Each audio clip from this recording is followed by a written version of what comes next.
Ar žinai, kaip jaučiasi mažas ežiukas, kai nebendrauja su mama ir nežaidžia su savo broliuku ar sesute? Vieną rytą jis nutarė, leisiuosi į kelionę, ieškosiu draugo. Juk miške tiek veikėjų.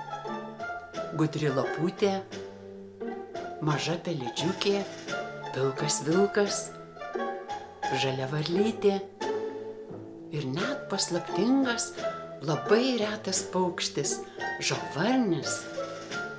Ar esi jį kada nors matęs? Bet ar visi, kuriuos sutinki, gali tapti tavo draugais? Ir ar žinai, kaip atpažinti tą, kuris tikrai laukia tavęs? Tai pasaka apie mažą širdelę, ieškančią kitos širdelės. Ir apie mišką, gyvą, kvėpuojantį, draugišką. Ežiukas ieško draugų, švelni istorija apie draugystę, gerumą ir meilę gamtai. Pakeliaukime kartu.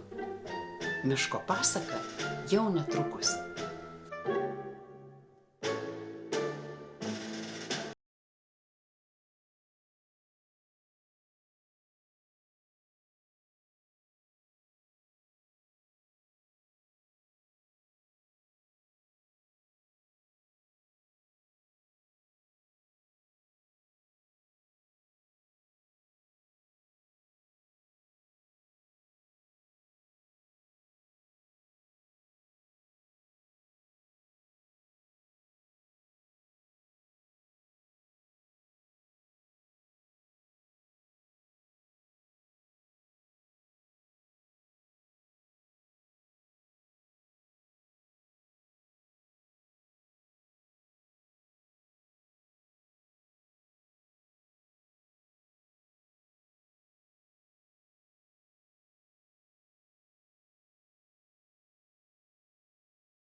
Tokia patelės elgsena ir specifinis rujos išskyrų kvapas traukia patinus iš tolimiausių kampelių. Paprastoji karietaitė.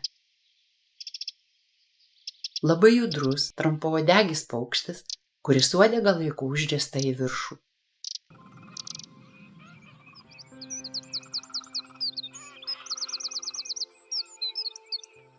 Ežys. Žmonės, turintys savo tvenkinius, kartais pakrantėse neatsakingai palieka tinklus ir į juos įsipainioja ežiai bei kiti pakrančių paukščiai bei gyvūnai. Laiku nesuteikus pagalbos, jie gali žūti. Jūriniai ereliai suka didžiausius lizdus Lietuvoje, kurių plotis siekia iki 1,5 metro, o aukštis apie 70 cm. Dažnai jūrinis erelis turi 2-3 lizdus. Viename iš jų peri, o kiti atsarginiai, skirti poilsiui ar grobiui doroti. Lizduose išaugina 1-3 jauniklius. Vienas ereliukas, gimęs keliom dienom anksčiau, pastoviai skriaudžia savo jaunesnįjį broliuką, atiminėja iš jo maistą, o kartais net išstumia iš lizdo. Tuo metu kitas iš tėvų aktyviai gaudo žuvis ir neša savo vaikams. Mažyliai sparčiai auga ir vis dažniau treniruojasi savo pirmam skrydžiui iš lizdo. Jūrinis erelis prižiūri savo lizdą ir pajutęs menkiausią pavojų, garsiai klykauja, norėdamas nubaidyti įsibrovėlius į jo teritoriją. Dažniausiai urvinės antys peri jūrų ar jų lagūnų pakrantėse. Kartais pasirenka ir tvenkinių teritoriją. Lizdus suka smėlio kopose, medynų sąžalynuose, kartais arti vandens. Dažniausiai išplautose ertmėse po pušų šaknimis. Nemažai paukščių peri po pastatais ir žvėrių urvuose. Lizdą krauna patelė. Peri 8-12 kiaušinių beveik mėnesį. Jaunikliai užauga per 2 mėnesius.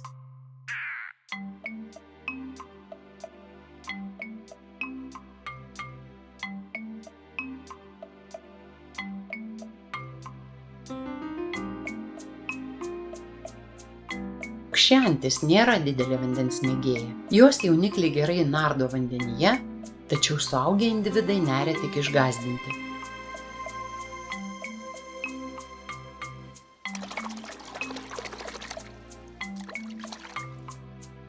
Čia nufilmuotas pirmas jų išplaukimas į tvenkinį, kur teks išmokti išgyventi laukinėje gamtoje.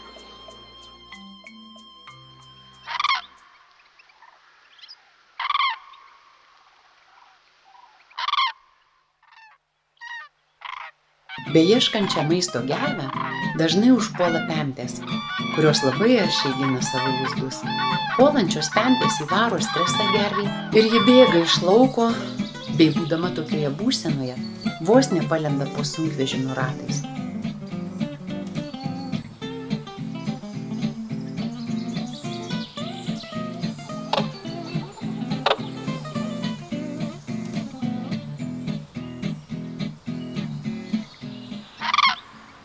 Jaunikliai ritasi dažniausiai gegužės pradžioje. Tik išsiritęs gerviukas jau po paros seka paskui tėvus, o po 3-5 dienų mažieji jau puikiai bėgioja ir plaukioja. Skraidyti jaunikliai pradeda 9-10 savaičių, o iki to tėvams reikia vedžioti gerviuką, surasti maisto, nes pūkuotas mažylis keletą dienų sunkiai gaudosi naujai atsivėrusiame pasaulyje.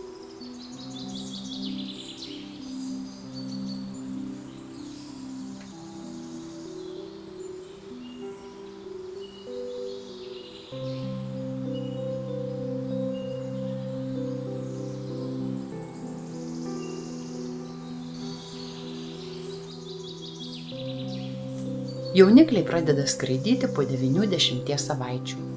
Gervės – išdidus, drąsus, tačiau žmogaus vengiantis paukštis.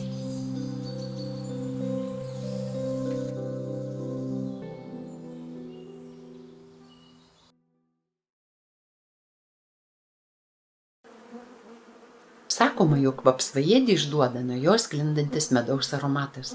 Vapsvaėdžio gyvenimas susijęs su miškais, tiek su pievomis, kur gaudžia vabzdžių malūnai.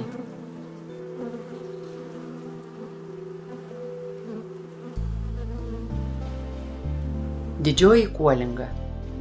Parskrenda kovo antroje pusėje, balandžio mėnesiais. Tuoktuvėms būdinga tipiškas polėkis, lydimas melodingų švilpimo, treliavimo, patinas virpindamas sparnais kyla aukštyn, vėliau aukštai iškėlęs sparnus, suglaudžia juos galais ir leidžiasi žemyn.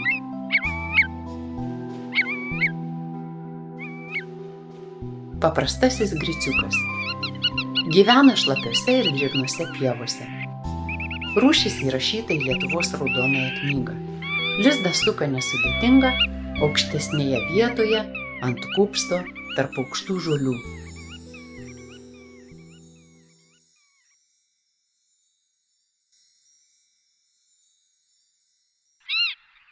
Mažasis erelis rėksnys ilgai stebėjo griciukų porą bei baltąjį garnį, bet matyt, kad ilgi šių paukščių snapai privertė jį skristi paieškoti lengvesnio grobio.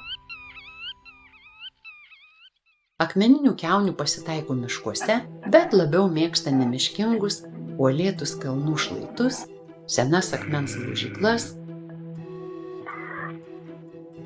Maistas – graužikai, paukščiai, vabzdžiai, vaisiai, uogos. Puikiai gaudo žiurkės, bet bado prispirtos gali pulti ir naminius paukščius.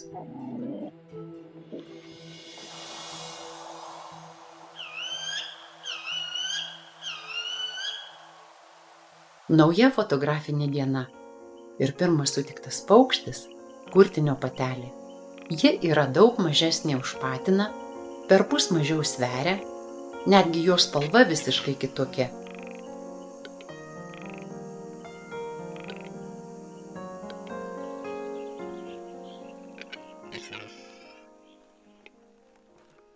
Patinas maždaug naminio kalakuto dydžio. Į akis krenta plati vėduokliška uodega, aštrus lenktas snapas, raudoni antakiai.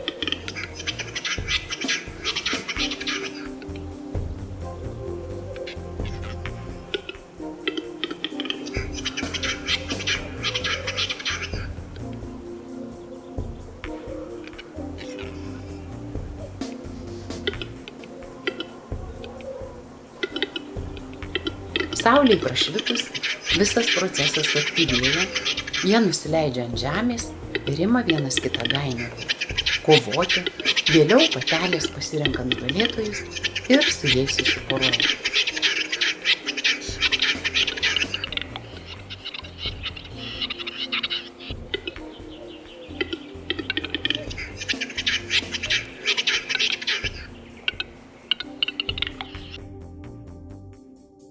Jaunam lūšiukui pirmos dienos miške ieškojimų ir pažinimo metas. Kaip ir visi katinai, lūšys vaikšto įtraukusios nagus, bet koks krapždesys lūšiukui pažadina medžioklės instinktą ir jam norisi viską patikrinti bei išbandyti pačiam.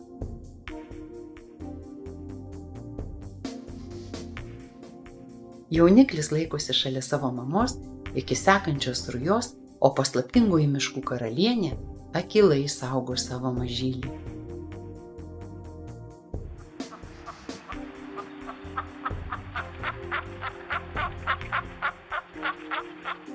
Į grupes kurtiniai susirenka pavasarį, tuoktuvių metu. Šią teritoriją sudaro vadinamoji tuoktuvių arena, kurioje pavasarį patinai demonstruoja savo jėgą, kovoja vieni su kitais ir yra apvaisinamos patelės. Į tas pačias teritorijas kurtiniai iš aplinkinių miškų susirenka metų metus.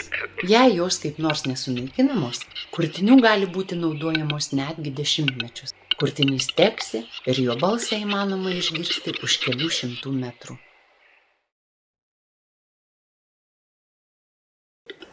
Patinai turi savo individualias teritorijas, kurias labai aktyviai gina, tačiau labai nedažnas reiškinys, kad jie bandytų išvyti žmogų iš miško teritorijos. Turime galimybę pamatyti išsamią gąsdinimo ir puolimo taktiką. Tai pakankamai pavojinga, nes paukštis galingas ir savo snapu bei galingu sparnų plakimu žmogų gali rimtai sužaloti.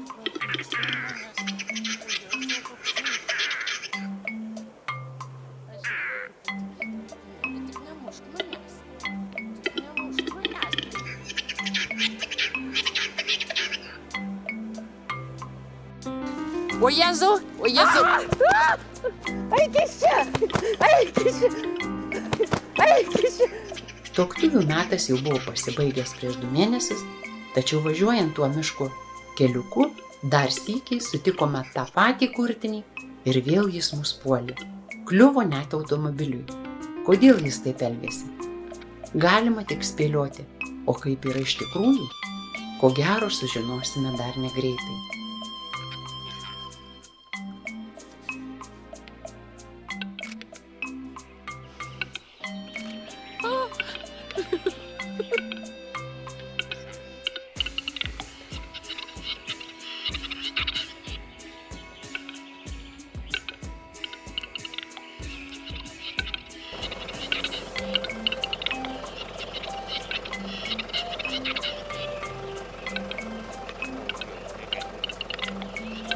Dabar jau į mane.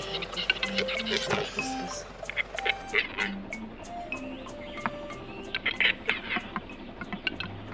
Pasistatę palapinę, slėptuvę, 4 mėnesius stebėjome ir filmavome kelis jūrinių erelių lizdus. Kaip jie auga, kaip tvirtėja, kaip kovoja su gamtos stichijomis, kaip maitinasi ir ruošiasi pirmajam skrydžiui. Ir kaip tėvai atsakingai rūpinasi savo jaunikliais visą augimo laikotarpį, nepalikdami savo mažylių be priežiūros.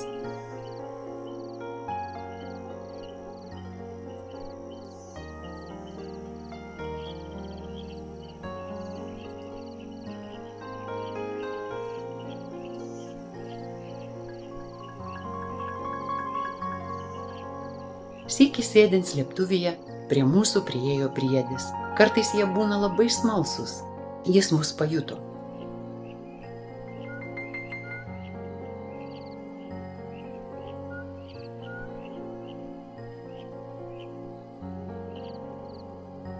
Nurisnojęs kelis kilometrus, sustojo prie meldyno.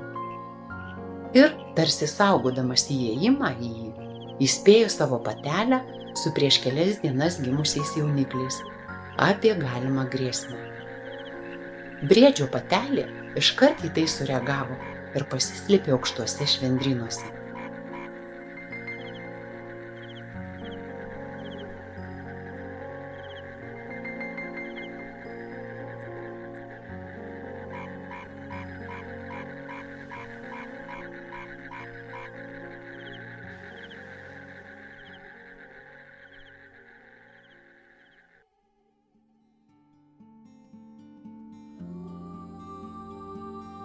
Gerai maitinami bei prižiūrimi suaugusiųjų erelių jaunikliai išbus daugiau nei 2 mėnesius ir tik vasaros viduryje kils pirmam skrydžiui.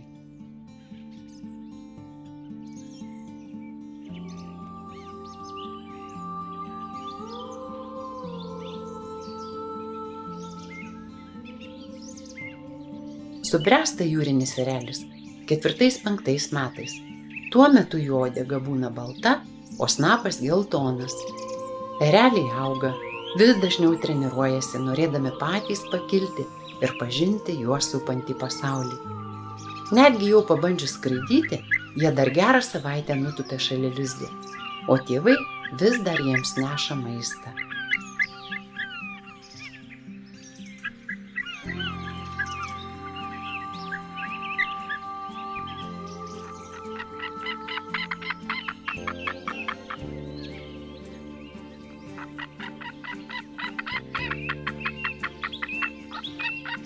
Pastebėję grobį, jūriniai ereliai plasnoja vietoje. Dažniausiai išskleidę sparnus sustoja, o grobį griebia kojomis krisdami žemyn.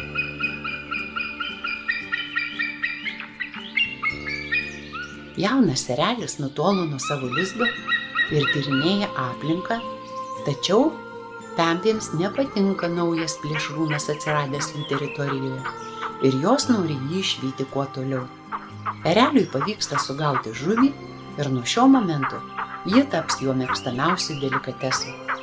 Ir pati skaniausia žuvis ta vienintelė, esanti konkurento naguose, kurią būtinai reikia atimti. Poros santykiuose dominuoja patelė. Kaip ir būdinga plėšriesiems paukščiams, ji žymiai stambesnė už patiną. Didysis baltasis garnys. Pirmą kartą Lietuvos teritorijoje pastebėtas 1953 metais Žuvinte.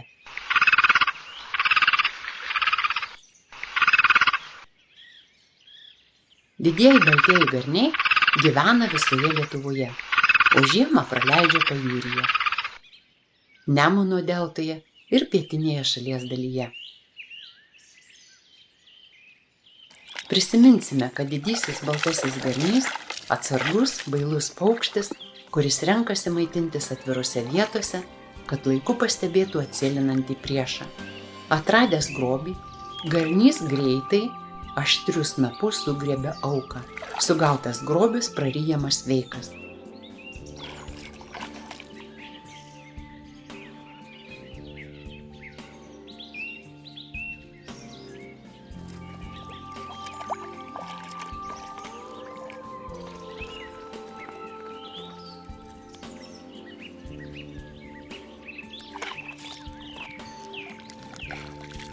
Pavasaris gyvūnų vestuvių metas. Šiuo metu poruojasi ir varlės. Paprastai pirmosios aktyviai poruojasi ir parskleidžia savo kiaušinėlius pievinės varlės ir paprastosios rupūžės. Patinai stipriai apkabina savo išrinktąsias ir nepaleidžia iki pat neršto pabaigos. Kūdrinės varlės poravimosi metu išpučia žandus ir pro burną išleidžia orą ir dar kurkia.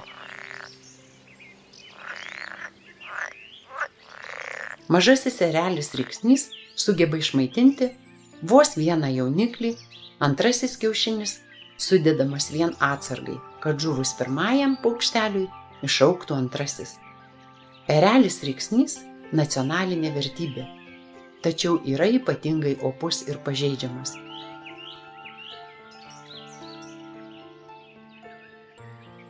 Per pavasarinę migraciją į Nemuno deltą priskrenda šimtai tūkstančių žąsų. Dažniausiai sutinkamos pilkoji, žilmeninė, baltakaktė, berniklės. Stambus žąsų gagenimas, gulbių trimitavimas, žąsų girgsėjimas primena turgų. Jų repertuare yra bent 10 garsų, kuriais jos susikalba pagal situaciją.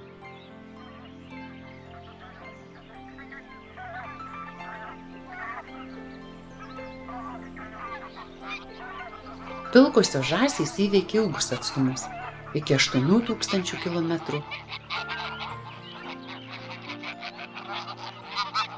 Upinėms žuvėdroms pasisekė sumedžioti laimikį, tačiau sidabrinis kiras nepraleis progos nugvelbti laimikį tiesiog iš snapo.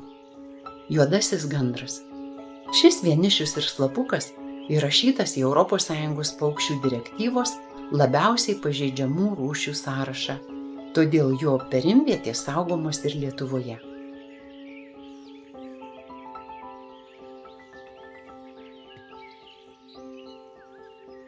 Peri iki 5 kiaušinių.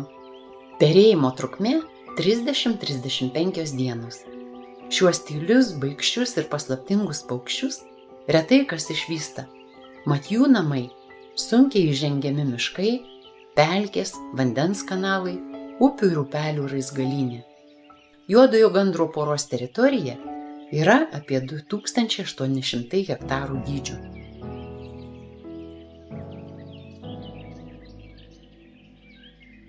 Juodieji gandrai žiemoja Izraelyje, Vidurinėje ir Pietų Afrikoje, Šiaurės Indijoje. Jų gyvenimo trukmė apie 20 metų. Medis lizdui susukti jiems turi būti nepaprastas. Senas ąžuolas itin stambiomis ir plačiai į šalį išsikerojusiomis šakomis. Dažnai po tėvų lizdą paveldi vienas jų jauniklių. Yra ir ne itin malonus gandrų bruožas. Jie atsikrato sergančių ir susilpnėjusių jauniklių, kartais išstumdami juos iš lizdų.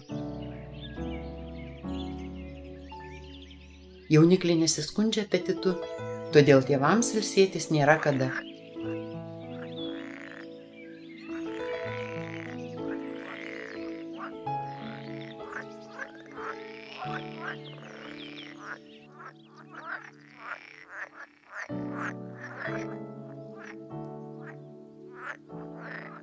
Senovėje žmonės tikėjo, kad jei kieme lizdą susikrovė baltieji gandrai, tai lauk šeimos pagausėjimo.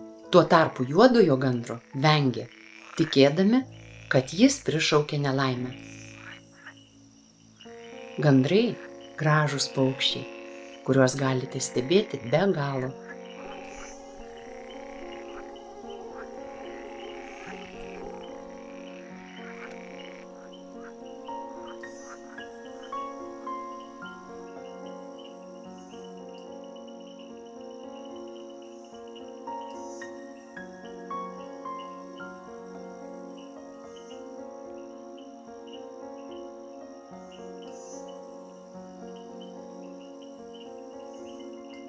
Susiformavusi pora išlieka ištikima vienas kitam visą gyvenimą.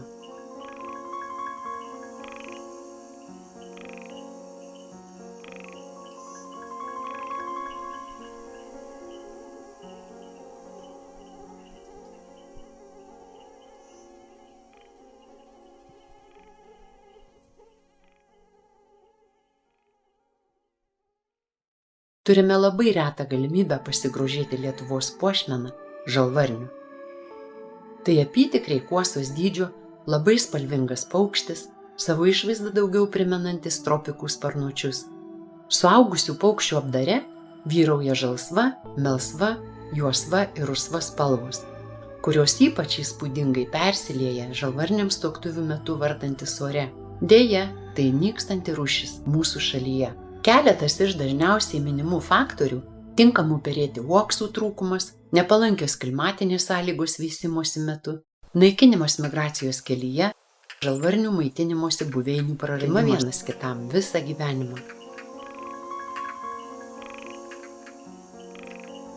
Gamtos tyrinėjimas – atradimų žemė, tai aklaežeriai raiste, su žydinčiomis vandens karalienėmis, baltosiomis lelijomis. Miškas ir vanduo – broliai dvyniai, be galo svarbus kiekvienai gyvybei. Miškas – turime labai retą galimybę pasigrožėti Lietuvos puošmeną žalvarniu. Tai gyvenimas, tai apytikriai ilgamžis dydžio, labai spalvingas paukštis, savo išvaizdą daugiau primenantis tropikų sparnuočius. Suaugusių paukščių apdare vyrauja žalsva, besimeldžianti už juosva ir rusva spalvos, kurios ypač įspūdingai persilieja žalvarniams nuojantis akmuo laukas ore. Deja, tai nykstanti rūšis mūsų šalyje. Keletas iš dažniausiai minimų faktorių – tinkamų perėti uoksų trūkumas, nepalankios klimatinės sąlygos veisimosi metu, naikinimas migracijos kelyje, žalvarnių maitinimosi buveinių praradimas. Tarsi išgrynintas gerumas, skverbėsi į sielą, lyg norėdamas su visam joje. Gamtos tyrinėjimas, atradimų žemė, tai aklaežeriai raiste, su žydinčiomis vandens karalienėmis prieglobsčiu, baltosiomis visados suranda savo atradimų. Miškas ir vanduo, broliai dvyniai, vis dar pilna be galo svarbus kiekvienai gyvybei. Miškas ilgas, nelengvas šis kelias iki vanduo, bet mes jums linkime jį išbandyti. Tai gyvenimas, šią šaunią kelionę, kaip ilgamžis skrydžio svajonė, taip ilgamžį akivaizdžių laisvės, tai tylus gamtos teatras, tai grožio spalvi pieva, motinos pilnoji, besimeldžiantis žvėrelius, kad paukščius danguje ir gali būti pasuktas atgal, liepsnojantis aguonų laukas, vieno išsaugoto paukščio vaivorykštės žvėries, limpuojantis lubinai ginto miško, alsuojantis miškas su teksinčiais kurtiniais, besiruošiantis užmigti saulėlydis, palydimas lakštingųjų trelių. Ir visa tai čia pat, tarsi išgrynintas gerumas, skverbėsi į sielą, lyg norėdamas su visam joje pasilikti. Ir tie, kas ieško to įkvėpimo šaltinio dvasiniam prieglobsčiui, visados suranda savo atradimų žemę, kuri vis dar pilna mažų ir didelių stebuklų. Ilgas, nelengvas šis kelias iki kadro, bet mes jums linkime jį išbandyti. Šią šaunią kelionę su skrydžio svajone, akivaizdžių laisvės ir džiaugsmo pojūčiu ir grožio pajautimu. Kaip jūs manote, ar jį galima išgelbėti? Kad gamtos sunaikinimas gali būti pasuktas atgal vieno išsaugoto paukščio žvėries ar išsaugoto užauginto miško. Manote, arba sužeistas?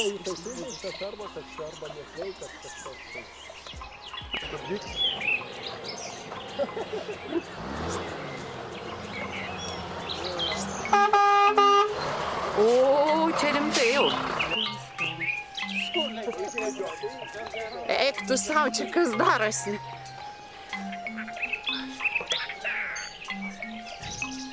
Sveiki. Tai tik kojas. Lipa gali tempti. Tai va, žiūrėk, tu gali tempti pro apačią pragysi į tą pusę.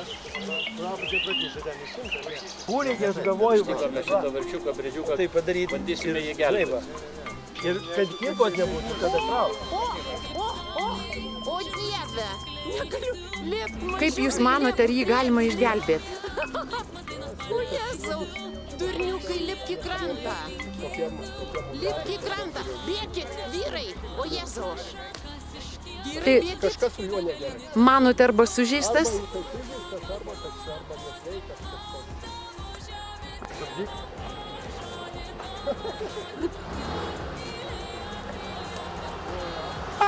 Briedžiukai. O, čia rimtai jau. Mažiukai, briedžiukai. Eik tu sau, čia kas darosi. Burkšas. Jo, aš žinokė, aš pasiruošiu šokti. Aš pasiruošiu šokti į mašiną. Ne. Tai tik kojas. Padėkit jam. Gali tempti. Tai va, žiūrėk, tu gali tempti pro apačią pragysi į tą pusę. Jis gali ant mūsų lėkti kaip išprotėjęs. Palaukit, vyrai. Tai padaryti ir, O žinai, va. Dieve. Briedi, bėk. Kažkas su koja yra. Briedžiukai. Lipk, mažiukai, lipk. Mažiukai, briedžiukai. Vyrai, būkit atsargus. Mašina jis vos neišlipo per plauką. Vyrai, bėkit. Kažkas yra su kojom.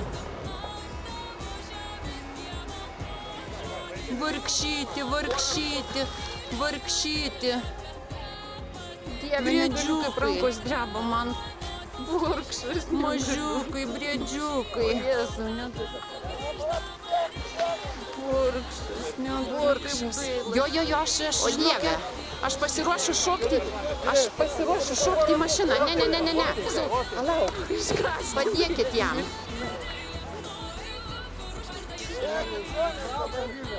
Jis gali ant mūsų lėkti kaip išprotėjęs. Palaukit, vyrai. O Dieve. Briedi, bėk. Kažkas su koja yra. Briedžiukai. Man kaip jo gaila, kad jis atgal neįeitų. Briedžiukai. Vyrai, būkit atsargus. Nusilpęs, kaip nežinau kas. Mašina jis vos neišlipo per plauką. Varyk į laukus. Į laisvę. Varyk į laisvę. Kažkas yra su kojom. Gero kelio tau, gyvenk. Varkšyti. Dieve, negaliu, kaip rankos dreba man. Burkšas, negaliu. Varkšyti kur tu? Burkšas, rankos man dreba. O Dieve.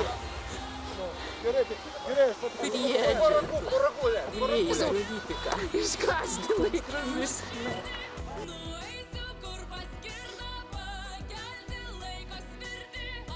Būk laimingas. Bėk į mišką. Vis išgąsdino siaubingai. Ačiū labai visiems. Man kaip jo gaila, kad jis atgal neįeitų. Nusilpęs, kaip nežinau kas. Briedi, varyk į laukus, į laisvę. Varyk į laisvę. Bėk greitai. Gero kelio tau, gyvenk.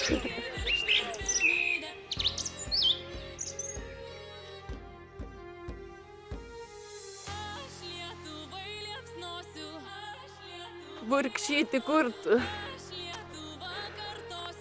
Rankos man dreba. Negaliu patikėti. Briedžiau tu.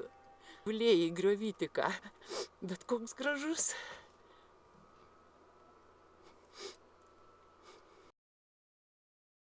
Būk laimingas. Bėk į mišką. Dar eitų ant saulės. Bėk. Ačiū labai visiems.